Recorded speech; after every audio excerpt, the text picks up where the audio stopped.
अस्सलाम वालेकुम जी। आज का हमारा टॉपिक है capsular versus non capsular pattern. एक स्टूडेंट की रिक्वेस्ट आई थी, वो कैप्सूलर पैटर्न के लिए पूछ रही थी। उन्होंने मुझे इंस्टाग्राम पे मैसेज किया था। अगर आप लोग भी चाहते हैं कि आप लोगों की चॉइस का कोई टॉपिक जो है वो मैं कवर करूं, तो आप लोग भी मुझे मैसेज कर सकते हैं। तो कैप्सूलर पैटर्न क्या होता है? नाम से पता चल रहा है कैप्सूल का कोई प्रॉब्लम है। आपको इतना तो पता होगा बीइंग अ मेडिकल स्टूडेंट की कोई चीज़ कैप्सूल भी होती है। अल्लाह ताला ने हमारे जॉइंट्स बनाए हैं ना, तो जॉइंट्स की प्रोटेक्शन के लिए, जॉइंट्स को जर्क लगे, हम लोग चल रहे हैं, हम लोग गिर जाते हैं, उस टाइम पे एक एक्स्ट्रा प्रोटेक्शन के लिए अल्लाह ताला ने कैप्सूल प्रोवाइड किया है जॉइंट के ऊपर। ठीक है, तो कैप्सूल में अगर कोई मसला होगा ना, तो कुछ मूवमेंट्स ख़राब हो जाएंगी। अब वो जो मूवमेंट्स ख़राब हो जाएंगी, वो मूवमेंट्स एक ख़ास पैटर्न के तहत ख़राब होंगी। पैटर्न से मुराद है, जैसे हमें पता है कि ए के बाद बी ही आना है, ए के बाद बी आना है, बी के बाद सी आना है, सी के बाद डी आना है। ये एक पैटर्न है ना। कभी भी ऐसा होगा कि ए के बाद सी आ जाएगा तो आप कहोगे ये पैटर्न नहीं सही। ठीक है, तो इसी तरह से कैप्सूल में अगर कभी कोई मसला आएगा तो एक ख़ास पैटर्न में मूवमेंट्स ख़राब हो जाएंगी।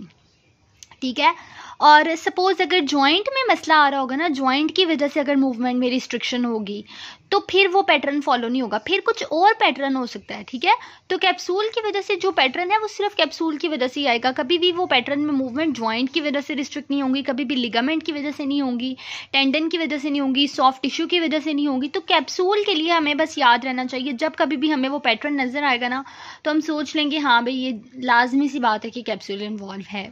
ठीक है, तो सिरिक्स वो बंदा था जिसने फर्स्ट टाइम कहा कि कैप्सूलर पैटर्न भी कोई चीज़ होती है। उसने कहा कि जितनी भी पैथोलॉजिकल कंडीशंस होती हैं जिनमें जॉइंट कैप्सूल इन्वॉल्व होता है, वो एक ख़ास पैटर्न में, एक पर्टिकुलर पैटर्न में, एक पर्टिकुलर सीक्वेंस में उनकी जो मूवमेंट है वो रिस्ट्रिक्ट होती हैं। जॉइंट की ज़्यादातर पैसिव मूवमेंट भी रिस्ट्रिक्ट हो जाती हैं। ठीक है, तो ये जो ख़ास पैटर्न में मूवमेंट की रिस्ट्रिक्शन है, इसको हम बोलते हैं कैप्सूलर पैटर्न। ठीक है, यानी कैप्सूल के ख़राब होने की वजह से मूवमेंट का एक ख़ास पैटर्न में रिस्ट्रिक्ट होना, ये है कैप्सूलर पैटर्न।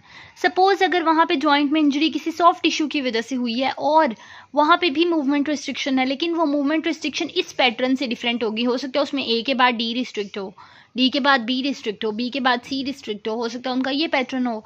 तो कैप्सूल का पैटर्न खास होता है और वो हमने याद रखना है। मैं आपको अभी आगे वीडियो में बताऊंगी कि कैप्सूल के क्या क्या पैटर्न होते हैं। फिर आ जाता है non capsular pattern. Non capsular pattern क्या है? रिस्ट्रिक्शन, जो जॉइंट में किसी किस्म की रिस्ट्रिक्शन हुई है वो किसी और स्ट्रक्चर की वजह से हुई है।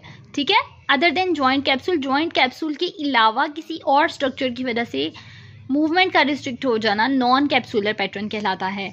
ठीक है, ये डेफिनेशंस आप लोग एज इट इज़ अपने पास नोट कर लेंगे। पेपर में अगर कभी कैप्सूलर पैटर्न पूछा जाए तो आपने ये बतानी है। आगे कैप्सूलर पैटर्न की एग्जांपल्स बताने लगी हूँ। यहाँ पे जी मेरे पास कुछ जॉइंट्स के कैप्सूलर पैटर्न मैंने बताए हुए हैं, ये आप लोगों को याद होने चाहिए। पेपर में एमसीक्यूज पॉइंट ऑफ व्यू से भी इंपॉर्टेंट है, डेली रूटीन की क्लिनिकल प्रैक्टिस में भी इंपॉर्टेंट है, और शोल्डर का तो अक्सर पीपीएससी एफएससी की एग्जाम्स हैं, एमसीक्यूज में पूछा भी जाता है, तो हिसाब लगा लो कि ये कितने इंपॉर्टेंट है। शोल्डर जॉइंट जो है ना, इसका कैप्सूलर पैटर्न ये है कि जब कभी भी शोल्डर के कैप्सूल में प्रॉब्लम होगा ना, सबसे ज़्यादा जो पेशेंट कंप्लेन करेगा वो उसकी लेटरल रोटेशन रिस्ट्रिक्टेड होगी। एबडक्शन जो है वो उससे कम रिस्ट्रिक्टेड होगी, लेटरल की निस्बत थोड़ी कम होगी। मीडियल रोटेशन सबसे कम जो होगी रिस्ट्रिक्टेड होगी, यानी मीडियल रोटेशन थोड़ी बेहतर होगी और लेटरल रोटेशन सबसे ख़राब होगी पेशेंट की। तो ये पैटर्न ऑफ रिस्ट्रिक्शन है, ये सबसे ज़्यादा ख़राब, ये थोड़ी कम, ये उससे भी कम। ठीक है, तो मोर रिस्ट्रिक्टेड कौन सी है? ये है। लेस रिस्ट्रिक्टेड ये वाली मूवमेंट है। ऐसे ही हिप जॉइंट की बात करते हैं तो हिप जॉइंट में मीडियल रोटेशन सबसे ज़्यादा रिस्ट्रिक्टेड होती है, फिर पेशेंट की फ्लेक्शन, फिर उसकी एबडक्शन और फिर उसकी एक्सटेंशन रिस्ट्रिक्टेड होती है। ऐसे ही आप के पास आ जाता है एंकल जॉइंट। एंकल जॉइंट में हो जाता है प्लांटर फ्लेक्शन ज़्यादा रिस्ट्रिक्टेड है as compare to dorsi flexion. Knee joint में फ्लेक्शन ज़्यादा रिस्ट्रिक्टेड होती है और एक्सटेंशन कम रिस्ट्रिक्टेड होती है। और इसी तरह जो है हमारे पास एल्बो जॉइंट में भी फ्लेक्शन ज़्यादा रिस्ट्रिक्टेड होती है और एक्सटेंशन कम रिस्ट्रिक्टेड होती है। अब आपको नी और एल्बो को आपस में पेयर अप कर लो, नी और एल्बो का आपको खुद ही याद रह जाएगा। सब टेलर जॉइंट में जो है वो इन्वर्जन ज़्यादा रिस्ट्रिक्टेड होती है। मेटाटार्सोफ्लेंजियल जॉइंट, मेटाटार्सोफ्लेंजियल जॉइंट कौन से होते हैं? जो हमारे पाँव में सबसे पहले होती है टार्सल्स, फिर होती है मेटाटार्सल्स, फिर होती है फ्लेंजिस। तो जो मेटाटार्सल्स और फ्लेंजिस का आपस में जॉइंट बनता है, मैं पिक्चर अटैच कर दूंगी, डिजिट 1 का यानी फर्स्ट डिजिट का, उसमें एक्सटेंशन ज़्यादा रिस्ट्रिक्टेड होती है, फ्लेक्शन कम रिस्ट्रिक्टेड होती है।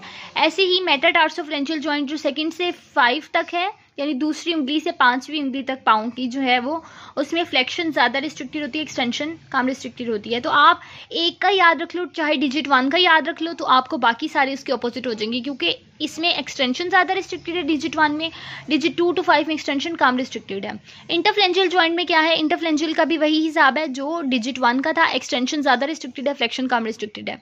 तो व्यूअर्स, आज का टॉपिक हमारा यहीं तक था। थोड़ा सा आप लोगों को टेक्निकल तरीके से याद करना होगा कि जैसे आप मेटाटार्सोफ्लेंजियल का डिजिट 1 को कंबाइन कर लो इंटरफ्लेंजियल के साथ, तो आपको याद रहेगा कि इन दोनों का सेम पैटर्न है।